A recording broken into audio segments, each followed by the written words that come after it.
حضرت عمر ہمیشہ حضرت ابو بکر سے نہ کوشش کرتے تھے آگے نکل جاؤں آگے نکل جاؤں آگے نکل جاؤں، ساری زندگی موقع نہ بن سکا۔ تبوک کا موقع آیا تو اللہ کے نبی نے کہا مال خرچ کرو، تو عمر کہنے لگے آج میں ابو بکر کو کاٹ سکتا ہوں، آج میں اس سے آگے نکل سکتا ہوں کہ وہ آج کل غریب ہے، میں مالدار ہوں، تو وہ تھوڑا لائے گا میں زیادہ لاؤں گا تو میں بڑھ جاؤں گا۔ لہٰذا انہوں نے اپنے مال کا آدھا حصہ آدھا گھر میں رکھا اور آدھا لے کر آئے۔ ابو بکر نے جھاڑو پھیر دیا، جو کچھ تھا وہ سارا سمیٹ کے لے آئے۔ جب دونوں پراپرٹی سامنے رکھی گئیں تو حضرت عمر کی بہت زیادہ نظر آ رہی، ابو بکر کی بہت تھوڑی نظر آ رہی، لہذا حضرت عمر بڑے اطمینان میں کھڑے کہ آج جیت خطاب کے بیٹے کی ہے۔ میں قربان جاؤں، اللہ رسول تو جانتے ہیں کہ کون کیا کر کے آیا ہے، تو میرے نبی نے سوال ہی بدل دیا، جو اس موقع کا سوال ہی نہیں۔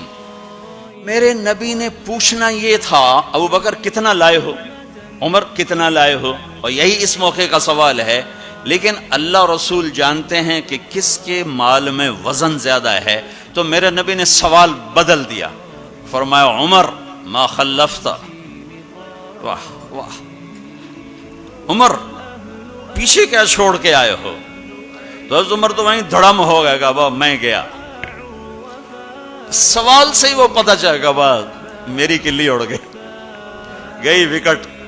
عمر ما خلفت یا ما ترکت لأہلک، یہ دونوں الفاظ ہیں، پیچھے گھر والوں کے لیے کیا چھوڑا؟ تو پہلے حضرت عمر بڑے جوش میں کھڑے تھے، پھر ایک دم ڈھیلے ہو گئے، کہنے با جی آدھا چھوڑا ہے آدھا لایا۔ پھر آپ نے کہا ابا بکر ما خلفت یا ما ترکت لأہلک، ابو بکر تو پیچھے چھوڑ کے کیا آیا، بچوں کے لیے کیا چھوڑ کے آیا؟ تو انہوں نے کہا ترکت اللہ ورسول،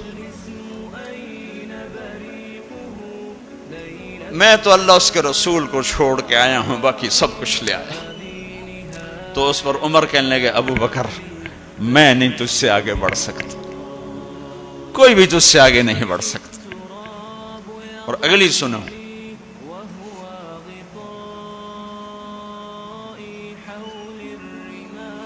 اپنے کپڑے بھی دے دیے اور ایک ٹاٹ تھا وہ پہن کر اس کو کانٹوں سے سی لیا، تو جبریل آئے، کہنے لگے یا رسول اللہ، اللہ تعالیٰ پوچھ رہے ہیں کہ ابو بکر نے یہ ٹاٹ کیوں پہنا ہوا ہے؟ تو آپ نے کہا کہ ابو بکر نے سارا کچھ اللہ اس کے رسول پہ لگا دیا ہے، اس لیے یہ پہنا ہوا ہے۔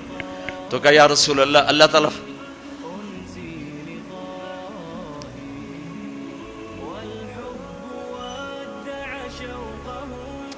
اللہ تعالیٰ فرما رہے ہیں ابو بکر سے پوچھو مجھ سے راضی تو ہے، مجھ سے راضی تو ہے، اس فقر میں مجھ سے راضی ہے؟ میں تو اتنا سفر کر کے آیا ہوں، حالانکہ ابھی 4 دن پہلے میں 12 ملکوں کا 10 ملکوں کا سفر کر کے ہوں، ساری ہڈیوں میں درد ہے، میں اس لیے آیا ہوں کہ چلو کوئی بخشش کا بہانہ مل جائے، کوئی بخشش کا بہانہ مل جائے، اللہ راضی ہو جائے۔ آپ سارے اس لیے حج پہ جا رہے ہو کہ اللہ راضی ہو جائے، جو سارے جہان سے کہتا ہے مجھے راضی کر، وہ کہہ رہا ہے ابو بکر سے پوچھو مجھ سے راضی تو ہے۔ تو آپ نے کہا ابو بکر تیرا رب تجھے سلام بھی کہہ رہا ہے اور پوچھ رہا ہے کہ راضی ہو؟ تو ابو بکر کی چیخیں نکلی، میں اپنے رب سے راضی، میں اپنے رب سے راضی ہوں، میں اپنے رب سے راضی۔ میرے بھائیو بہنوں، زندگی ایسے گزار کے مرو کہ اللہ کو ملو تو اللہ خوش ہو کے مل رہا، ایسے نہ مرو کہ اللہ کی بارگاہ میں پیش کیے جا رہے ہوں مجرم بن کر، قیدی بن کر۔